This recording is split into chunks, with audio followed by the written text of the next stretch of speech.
Hello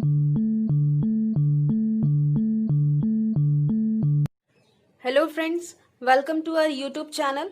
पिछली video में हमने male reproductive system in humans की बात की थी। उसके अंदर मैंने आपको मेल रिप्रोडक्टिव ऑर्गन समझाया था और ये बताया था कि उसके अंदर क्या क्या होता है और क्या कौन कौन से ऑर्गन्स होते हैं, उन सबका क्या क्या फंक्शन होता है, स्पर्म फॉर्मेशन कैसे होता है। ठीक है, अब इस वीडियो में हम फीमेल रिप्रोडक्टिव सिस्टम के बारे में पढ़ने वाले हैं, जो कि ह्यूमंस के अंदर पाया जाता है। उसका स्ट्रक्चर कुछ इस तरीके से होता है।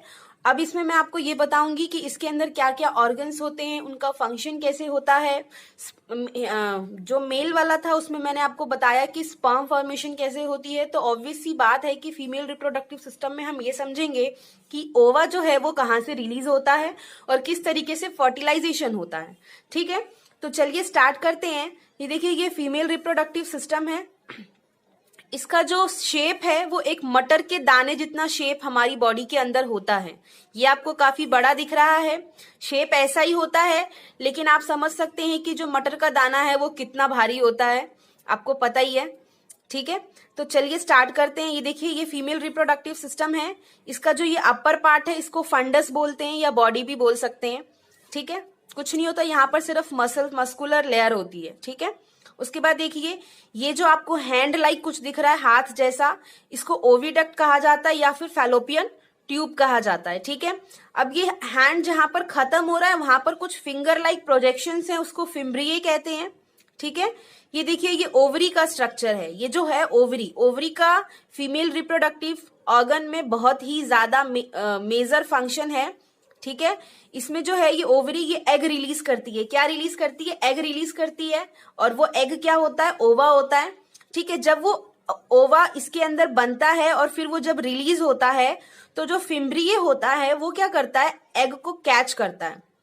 क्या करता है? एग को कैच करता है। फिम्ब्रिये का फंक्शन है एग को कैच करना, और एग को कैच करके ये फिर एग कहाँ चली जाती है? फैलोपियन ट्यूब के अंदर। ठीक है, उसके बाद देखते हैं, ये यूटरस है। ठीक है, ये यूटरस है, ये मेन पार्ट है। यहीं पर बेबी जब इम्प्लांट होता है तो यहीं पे इम्प्लांट होता है। ठीक है, ये देखिए, ये यूटरस है। यूटरस से थोड़ा नीचे आते तो इसको सर्विक्स बोलते हैं। ठीक है, और ये उसके नीचे आएंगे तो इसको वैजिना बोलते हैं। इसी के थ्रू हम यूरिनेशन करते हैं। ओके, अब चलिए ये पढ़ते हैं। आपने ये तो पढ़ लिया कि जो फीमेल रिप्रोडक्टिव सिस्टम होता है वो कैसा दिखता है, उसके अंदर क्या क्या काम होते हैं। लेकिन अब मैं आपको ये बताऊंगी कि फीमेल रिप्रोडक्टिव सिस्टम में जब स्पर्म की एंट्री होती है तो फर्टिलाइजेशन कहाँ पर होता है और किस तरीके से होता है। ठीक है, चलिए फिर शुरू करते हैं। तो ये देखिए, ये फीमेल रिप्रोडक्टिव सिस्टम का एक स्ट्रक्चर है। ठीक है, ये देखिए, ये जो है ये स्पर्म की एंट्री हो रही है यहाँ पर वैजिना के थ्रू। Sperm entry through vagina. Vagina से क्या होता है? स्पर्म एंटर करता है कहाँ? सर्विक्स के अंदर, और सर्विक्स के थ्रू कहाँ जाता है? बॉडी में, इसको यूट्रस में। ठीक है, अब देखिए, स्पर्म जो है वो एंटर कर चुका है और अब वो मूव कर रहा है। आपको पहले ही मैंने बताया था कि स्पर्म की जो होती है मोटिलिटी, यानी कि उसके पास टेल होती है, वो उसको मूव करने में या स्विम करने में जो है हेल्प करता है। ठीक है, तो ये देखिए, अब ये कुछ इस तरफ भी जा रहे हैं, इस फैलोपियन ट्यूब की तरफ भी, और कुछ इस तरफ भी जा रहे हैं। ठीक है, तो देखिए, यहाँ पर ये जो स्पर्म है वो आ चुका है और ओवा जो है वो एग रिलीज कर चुकी है, और ओवा अब कहाँ पर है? फैलोपियन ट्यूब के अंदर। ठीक है, तो यहाँ पर होता ये है कि जो स्पर्म सबसे पहले आकर के एग को फ्यूज कर देता है, ठीक है, उसी टाइम क्या हो जाता है? फर्टिलाइजेशन हो जाता है। इसी प्रोसेस को बोलते हैं फर्टिलाइजेशन।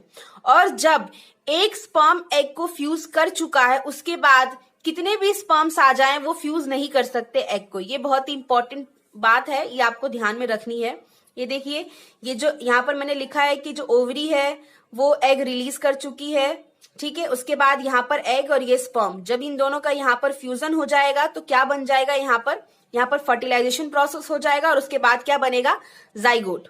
ठीक है, ये जो आपको ब्लू से कुछ कलर से दिख रहा है, इसको soft and thick lining of uterus कहते हैं। ठीक है, ये आप हायर क्लासेस में पढ़ेंगे कि यूट्रस के अंदर बहुत सारी वॉल्स होती हैं।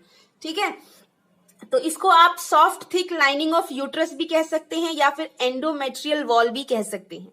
ठीक है, उसके बाद देखिए, इस तरफ ये लिखा हुआ है कि स्पर्म जो है वो स्विम कर रहा है through uterus into the oviduct. Uterus के थ्रू वो ओविडक्ट के अंदर जा रहा है स्पर्म, और स्पर्म की एंट्री कहाँ हो रही है, वैजिना से। आपको समझ आ गया कि फर्टिलाइजेशन कैसे होता है, जब स्पर्म वैजिना के थ्रू एंटर करता है और ओविडक्ट में जाता है, और एग जो है ओवरी से रिलीज हो चुका है, वो अब कहाँ पे है, फैलोपियन ट्यूब में। जो स्पर्म सबसे पहले आएगा और एग को फ्यूज कर देगा, तभी फर्टिलाइजेशन हो जाएगा और जाइगोट बन जाएगा। ठीक है, अब जाइगोट तो बन गया, उसके बाद क्या होता है, इम्प्लांटेशन। इम्प्लांटेशन का मतलब अभी आपको समझ आ जाएगा।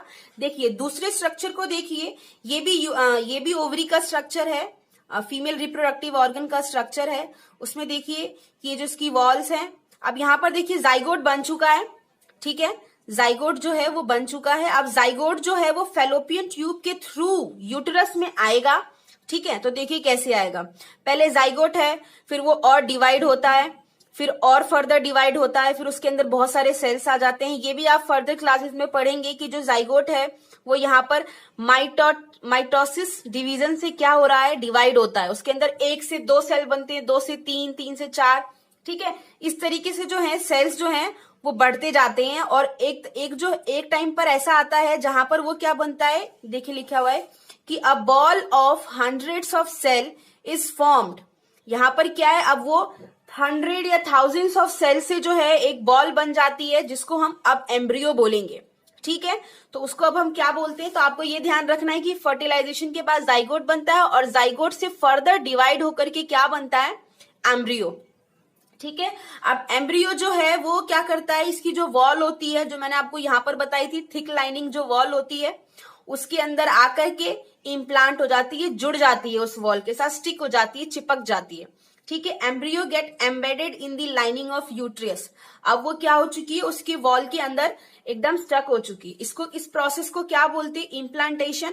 इम्प्लांटेशन समझ आ गया आपको कि इम्प्लांटेशन का मतलब होता है कि जब एम्ब्रियो एंडोमेट्रियल वॉल या फिर थिक लाइनिंग ऑफ यूट्रस में आकर के एम्बेडेड हो जाता है, तो उसको बोलते हैं इम्प्लांटेशन।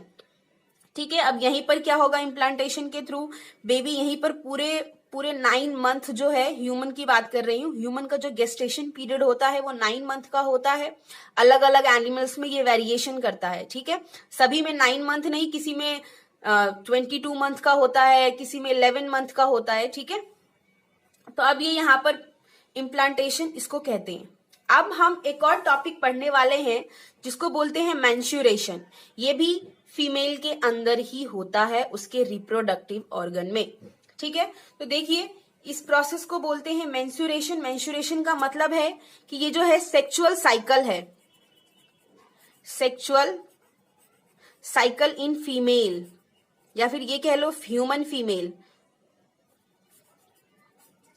ठीक है, तो इसमें आप देख रहे हैं मेंस्ट्रुएशन जो होता है उसको सेक्सुअल साइकिल इन फीमेल कहते हैं। इसमें देखिए कि ये भी इस एक रिप्रोडक्टिव ऑर्गन का स्ट्रक्चर है, फीमेल रिप्रोडक्टिव ऑर्गन का।